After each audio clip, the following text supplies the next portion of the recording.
समाज के लिए कुछ न कर पा रहे हो, देखते रह गए। 69,000 कितनी बार लाठी खाए बताओ। यहां जितने नौजवान आए सब लाठी खाए, अपने हक के लिए, अपने सम्मान के लिए लड़ते रहे, कोई ये नहीं कर पाए, कुछ भी मदद नहीं कर पाए। इसलिए इन लोगों की चर्चा करना ही बेकार है। अखिलेश जी का कहना है कि इमरान मसूद को आपने घर बुलाकर फोटो खिंचवाकर वापस भेज दिया है। आप उसमें मत उलझो। अध्यक्ष जी जो 300 यूनिट अध्यक्ष जी जो 300 ठीक है, सब ठीक होगा। अध्यक्ष जी जो 300 यूनिट फ्री बिजली का ऐलान आपने किया है, उसमें जो क्राइटेरिया है गरीबी रेखा के नीचे और मध्यम वर्ग के नीचे, उस क्राइटेरिया में क्या है? वो जब विस्तार से नियम बनेंगे वो दिखाई देंगे, लेकिन 300 यूनिट फ्री मिलेगी बिजली सबको, घरेलू बिजली सबको या गरीबी रेखा के नीचे सबको, या कोई उसमें कैटेगरी नहीं। अभी राज कर्मचारियों के 10 लाख पद खाली हैं, इनको लेकर भी कुछ आप लोग करेंगे? क्या घोषणा पत्र का इंतजार नहीं करना चाहते आप? अभी घोषणा पत्र का इंतजार करिए। मैंने पिछली प्रेस कॉन्फ्रेंस में कहा था, नौकरी और रोजगार को लेकर के समाजवादी पार्टी विचार कर रही है किस तरीके से नौजवानों को नौकरी और रोजगार मिले। और मैंने पिछले 4.5 साल में जगह जगह जिन बच्चों को लैपटॉप दिया था, जिन बच्चों को लैपटॉप मिला था, उन्होंने अपनी मेहनत से, अपने परिश्रम से रोजगार और नौकरी करना शुरू किया है। अखिलेश जी, तो जो सरकार लाखों लैपटॉप दे सकती है, 18 लाख से लेकर के 20 लाख तक, तो सोचिए वो नौकरियां कितनी निकल सकती हैं जब आईटी सेक्टर ग्रो कर रहा है। और कोविड और इसके समय हमने आपने देखा कि किस तरीके से ऑनलाइन चीजें बढ़ी हैं। आईटी के क्षेत्र में कितना विस्तार हुआ है, कितने परिवर्तन आए, कितने रोजगार के अवसर हैं, नौकरी के अवसर हैं। तो इसलिए इंतजार करिए कि जो पार्टी 18 लाख लैपटॉप दे सकती है, 20 लाख लैपटॉप दे सकती है, वो सोचिए कितने रोजगार उस क्षेत्र में पैदा कर सकती है और देने का वादा करेगी। और उसका उदाहरण मैंने एचसीएल भी दिया था आपको कि लखनऊ जैसी जगह इतना अच्छा कैंपस अगर एचसीएल का लाने का काम किया, तो अगर ज्यादा से ज्यादा हमें सहूलियत देनी भी पड़ी या पॉलिसी के अंदर कुछ मदद की करनी पड़ी, तो हमारा स्वार्थ यही है कि उत्तर प्रदेश के नौजवानों को रोजगार और नौकरी मिले। उसके लिए इंडस्ट्री को कुछ भी सहूलियत देनी पड़ेगी, वो सरकार सहूलियत देगी, लेकिन उसके लिए इंतजार करिए मैनिफेस्टो का। बीजेपी के बाद, बीजेपी की तारीख अगर आपको पता हो तो हम अपनी तारीख बता। अखिलेश जी आंगनबाड़ी महिला, अखिलेश जी उनको क्या चिंता है, उनके सब हार रहे हैं, उनके सब हार रहे हैं अभी तक। अखिलेश जी सीएम योगी ने ऐलान किया कि वो गोरखपुर से लड़ेंगे, तो आपने कहा कि उन्हें घर भेज दिया पार्टी ने। अब आप भी घर से ही जा रहे हैं, जिस जनता ने भेजा था लड़ेंगे। समाजवादी पार्टी तय करेगी कहां चुनाव लड़े, लेकिन क्योंकि समाजवादी पार्टी आगे है, समाजवादी पार्टी आगे है तो आगे ही रहेंगे हम भी। पहले चुनाव लड़ेंगे, हम आगे रहेंगे। अध्यक्ष जी ये माना जाए कि आंगनबाड़ी महिलाएं जो है मानदेय को लेकर लगातार धरना दे रही थी, इसके बारे में क्या सोच रहे हैं आप?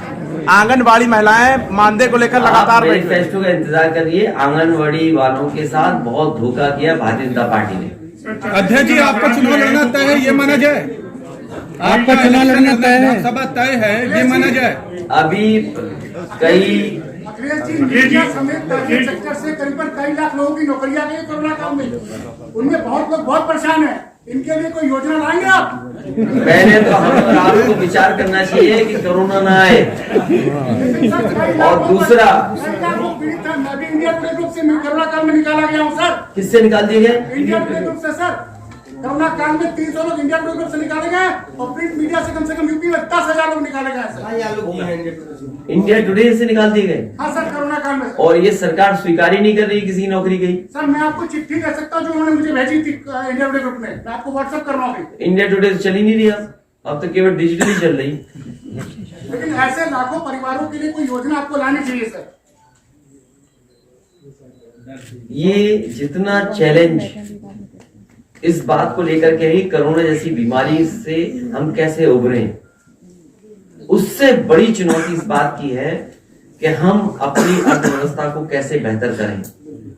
और जो लोग डूब गई ये चीजें, मान लीजिए ये जिस मैगजीन की बात कर रहे हैं, अगर वो न डूबी होती अर्थव्यवस्था के कारण या कोरोना की वजह से, तो शायद ये नौकरी रोजगार कर रहे होते। ऐसे लाखों लाख लोग हैं जिनका रोजगार छीना गया है, नौकरी चली गई। हमारे पास पार्टी पे वो जानकारियां हैं कि बाजारों में व्यापारियों की जान चली गई, आत्महत्या कर ली। ये बड़े सवाल हैं जहां पर प्राइवेट संस्था से लोगों को निकाल दिया गया और उन्हें अपने बेहाल में छोड़ दिया गया। इसलिए सबसे बड़ी चुनौती यह है कि ये चीज पटरी पे कैसे आए। इसीलिए हम चाहते हैं कि ऐसी सरकार बने जो लोगों के घर परिवार में खुशहाली ला सके। ये सरकार वो है, किसी की गिनती नहीं बता सकती। अगर इस सरकार से पूछा जाए कि कोरोना के समय कितने लोगों की जान चली गई, ये सरकार नहीं आंकड़े देगी। इस सरकार से पूछो कि कितने लोगों के रोजगार छिन गए प्राइवेट सेक्टर में, ये सरकार जवाब देने वाली नहीं है। इस सरकार से पूछो कि कितनी की नौकरी चली गई, नहीं जवाब दे रही। इस सरकार से पूछिए कि कितनी बेटियों के साथ अपमान हुआ, अपमानित की गई, ये सरकार आंकड़े नहीं दे रही। इसलिए प्रोग्रेसिव गवर्नमेंट बनाइए। हम आपको भरोसा दिलाते हैं कि अर्थव्यवस्था को जब पटरी पे ले आएंगे, अर्थव्यवस्था पटरी पे आएगी तो दोबारा खुशहाली उत्तर प्रदेश में और न जाने कितने लोगों के घर परिवार में आएगी।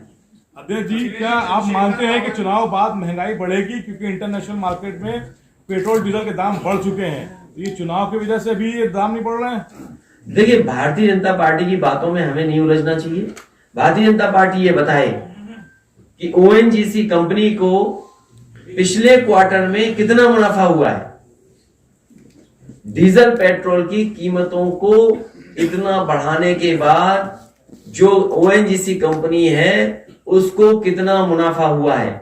और जिस समय आपको मुनाफे के आंकड़े पता लग जाएंगे, ये अंतरराष्ट्रीय बाजार नहीं है, ये सरकार है जो जिम्मेदार है। आपको पता होगा हिमाचल का जैसे ही पार्लियामेंट सरकार के खिलाफ आया, इन्होंने डीजल पेट्रोल की कीमत कम कर दी।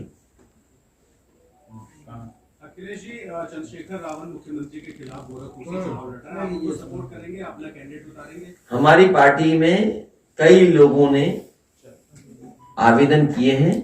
आज भी एक परिवार मिलने आया था। तो इस तरीके से पार्टी अपना तय करेगी, गोरखपुर की यूनिट से पूछेगी कि हमें आगे फैसला क्या लेना है। 2017 में शिवपाल जी गए थे और 2022 में अपर्णा, क्या इसका कुछ अंतर मिलेगा क्या? मैंने जवाब दे दिया कि भारतीय जनता पार्टी जो परिवारवाद के खिलाफ थी, आज केवल साजिश और षड्यंत्र करके ही आगे बढ़ना चाहते हैं। तो उन्हें बहुत बधाई, बहुत मुबारक। योगी सरकार ने जिन अधिकारियों और कर्मचारियों को जबरन रिटायर किया था, उसकी समीक्षा की जाएगी। अब जबरन उत्तर प्रदेश के मुख्यमंत्री को रिटायर करो अपने बोर्ड से। अध्यक्ष जी, आप समाजवादी सरकार विकास के लिए जानी जाती है, तो क्या आपकी सरकार आने के बाद रिवर फ्रंट और मेट्रो का एक्सपेंशन जैसी योजनाएं दोबारा से लागू की जाएंगी जो इस सरकार? ये तो बहुत छोटे सवाल, ये तो हमारे घोषणा पत्र में नहीं था। मेट्रो तो बना दी हमने, लखनऊ मेट्रो। सोचिए, समाजवादी पार्टी की वो सरकार थी, कई बड़े काम किए समाजवादी पार्टी ने जो हमारे घोषणा पत्र में नहीं थे। लेकिन घोषणा पत्र के बाहर काम किया वैसे ही है ना। इतने 100 करोड़ खर्च करने के बाद रिवर फ्रंट आज भी बदहाल ही पड़ा है। तो बदनामी करानी थी उन्हें। अब हालांकि उनका नाम आ गया दोबारा, नहीं आना चाहिए नाम। पुराने लखनऊ में काम हुआ, जो आरोप लगे वो आप जानते होंगे। एक को इतना दबाया, इतना परेशान किया, इतना परेशान किया कि वो हनुमान चालीसा पढ़ने लगे थे। और बाद में वही भारतीय जनता पार्टी शामिल हो गए और भारतीय जनता पार्टी ने दोबारा एमएलसी बना दिया।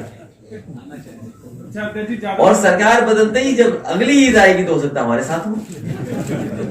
तो ये सरकार विकास विरोधी है।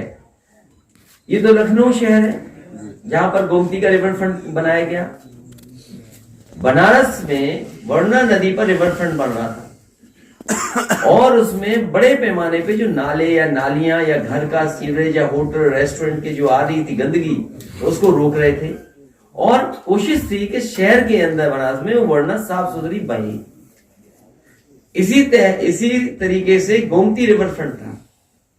कि कम से कम गोमती शहर में साफ पानी के साथ बहे। लेकिन पता नहीं हमारे बाबा मुख्यमंत्री को क्या हो गया, इन्हें क्या लेना देना, इन्हें इससे भी नफरत है कि कोई आइसक्रीम क्यों खा रहा है। अगर यहाँ पर रिवर फ्रंट में आइसक्रीम के ठेले लग रहे थे, छोटा मोटा कारोबार चल रहा था, परिवार घूमने आ रहा था, आज गेट टुगेदर की जगह क्या है? पार्क है, बाजार है, रेस्टोरेंट, होटल है। ये गरीब लोगों को एक जगह दी थी समाजवादी पार्टी ने कि गरीब परिवार आए, यहाँ पर कुछ समय अपना गुजार सके परिवार के साथ, अपने रिश्तेदारों के साथ। मैंने कई बार देखा कि बच्चे वो अपना जन्मदिन मना रहे थे वहां, स्कूल के बच्चे बच्चियां आते थे, घूमते थे, परिवार आकर के घूमते थे। लेकिन इनको खुशी से नफरत है भारतीय जनता पार्टी को। इनकी क्लासेस चल रही थी सर, गरीब बच्चों की क्लासेस चल रही थी। इन भाई साहब ने रोमियो के बारे में कुछ नहीं पढ़ा। ये भी रोमियो को बदनाम कर रहे हैं, जैसे योगी हमारे मुख्यमंत्री बदनाम कर रहे थे रोमियो का।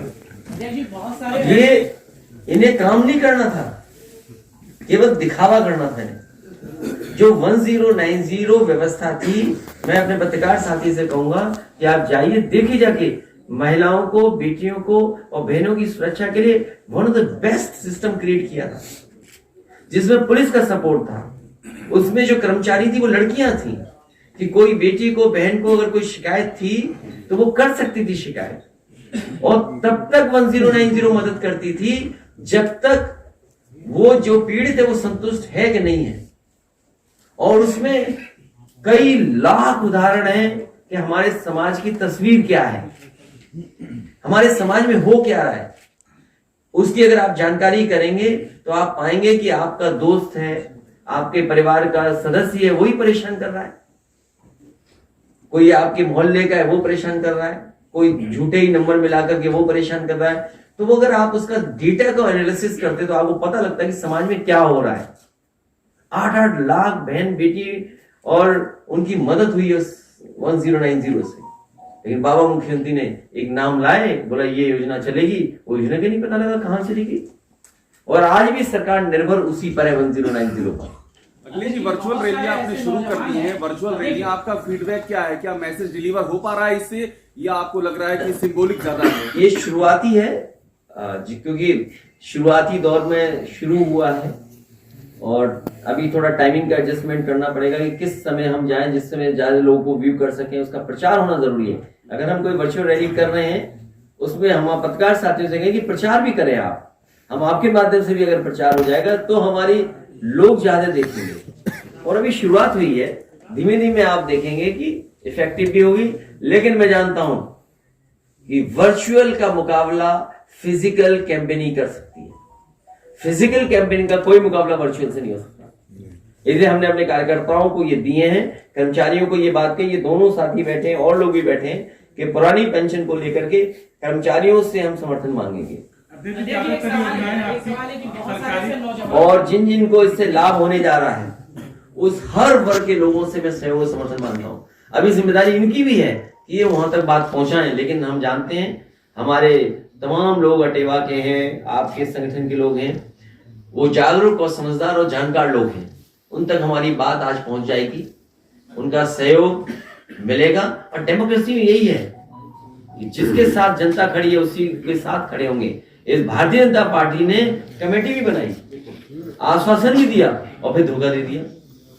इसलिए भारतीय जनता पार्टी से उम्मीद मत करो मदद की। आपको भी बता रहा हूं पत्रकार साथी और वो इंडिया टुडे के हमारे खड़े हुए नौकरी छूटे हुए साथी खड़े हैं।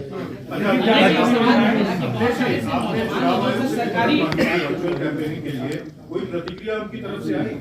हमें तो अभी तक कुछ अध्यक्ष जी, जातीय सरकारी कर्मचारी को लुभाने की है, आपको क्या लगता है? अरे लुभाएं क्यों नहीं? डेमोक्रेसी में और किसको लुभाए जाते हैं? अध्यक्ष जी, जाति आधारित संगठन क्या सवाल पूछ रही है बताओ? अरे समर्थन मांग रहे हैं, लुभा रहे हैं। हम तो कह रहे हैं खुल करके, हाँ आइए कर्मचारी वर्ग हमारे साथ, हम व्यवस्था करेंगे आपके लिए। अध्यक्ष जी, से नौजवान है जो सरकारी नौकरी के मापदंड को पूरा नहीं कर पाते तो वो प्राइवेट नौकरी की तरफ देखते हैं। तो क्या सर उत्तर प्रदेश में उद्योग धंधे बढ़ाने की जरूरत है ताकि बाहर जाने की जरूरत ना पड़े नौजवान? देखिए, स्मॉल स्केल इंडस्ट्री, मीडियम जो MSMEs हैं, जहाँ बड़ी इंडस्ट्री का सपना हम लोग देखते हैं, लेकिन अगर हम छोटी इंडस्ट्री को भी सपोर्ट करें मुझे खुशी इस बात की, और मैं बता सकता हूं कि जब आप घोषणा पत्र हमारा देखेंगे तो एमएसएमईज को कैसे हम बढ़ाएं और बढ़ावा दें उस इंडस्ट्री को जो एग्जिस्टिंग है, उसके लिए बड़े पैमाने पर राहत और सहूलियत का पैकेज लेकर के आएंगे। अध्यक्ष जी, जाति आधारित जो प्रदेश में संगठन है, क्या उनको भी बुलाकर टेबल टॉक करेंगे आप? नहीं, अब टेबल टॉक का समय खत्म हो गया, अब केवल दरवाजा तो खटखटाने उनके लिए क्या समय। संदेश रहेगा? उन संगठनों के लिए क्या संदेश देना चाहेंगे आप? हमें उम्मीद है कि उनका सहयोग और समर्थन मिलेगा। 5 साल जो अपमान झेला उन्होंने, जो धोखा खाया, उसके खिलाफ खड़े हों, इस सरकार को हटाना चाहिए। एक सवाल है कि आपने जो मुफ्त बिजली और ये पेंशन की बात है, ये सबने कहा कि अलग से बजट एलोकेशन की जरूरत पड़ेगी तो वो भी किया जाएगा, लेकिन क्या अब तक इन दोनों का कोई खर्चा कैलकुलेट किया गया कि दोनों में कितना रुपए की लागत लगेगी और जो डिफरेंस उसका? अभी तक जो आंकड़ा निकाले हैं वही बात कह रहे हैं जो हम अपने फाइनेंशियल एक्सपर्ट से बात कर करके कह रहे हैं। कल को जब करने का वक्त आएगा तो कर सकें, उन्हीं बातों को हम आपके बीच में रख रहे हैं। और 300 यूनिट संभव है। जब समाजवादी सरकार में 12 से लेकर के 17 तक जो बिजली बनाने का काम हुआ तो दुगना हुआ। 12 से 17 तक बिजली उत्पादन का काम दुगना हुआ है, और न केवल दुगना हुआ बल्कि बिजली विभाग का स्ट्रेंथनिंग की गई इंफ्रास्ट्रक्चर की। और सबसे ज्यादा अगर बिजली विभाग को बजट किसी ने दिया तो समाजवादी सरकार ने। इसलिए संभव है कि ये काम किए जा सकते हैं। वही काम कहे जा रहे हैं, मैनिफेस्टो में शामिल हो रहे हैं, जिनके बारे में कहीं ना कहीं हम लोगों ने वर्कआउट कर लिया है, उनको शामिल कर। अध्यक्ष जी, योगी जी का एक बयान है कि आप पहले दिन से ही बैकफुट पर हैं, क्योंकि आपने जो पहली लिस्ट जारी की थी उसमें ज्यादातर अपराधी हैं। जिसको तेज दौड़ना है वो पहले कदम पीछे ही रखता है, एक पीछे एक आगे होता है। वो कभी दौड़े ही नहीं। लुंगी पहनने वाले कैसे दौड़ेंगे? टेबल पहनने वाले कैसे दौड़ेंगे? दूसरों को बुरा भला कहते हैं, उस ड्रेस में दौड़ लेंगे वो क्या? अपराधियों को टिकट देने की वो बात कह रहे हैं कि वो कुछ नहीं कह रहे हैं। उनसे ज्यादा मुकदमे किस पे थे? मैंने आपसे कहा सीएम और डिप्टी सीएम पे जितने मुकदमे हैं इतने तो आईपीसी में सेक्शन नहीं है। बताओ है कि नहीं? तुम ही बता दो हमें। सवाल है क्या दौड़ेंगे वो हम लोगों से? सर, इसी से जुड़ा एक सवाल है कि आप बता रहे मुख्यमंत्री और डिप्टी मुख्यमंत्री पर मुकदमे रहे, तो क्या सरकार आने के बाद आप उन मुकदमों को दोबारा भी ओपन कराएंगे?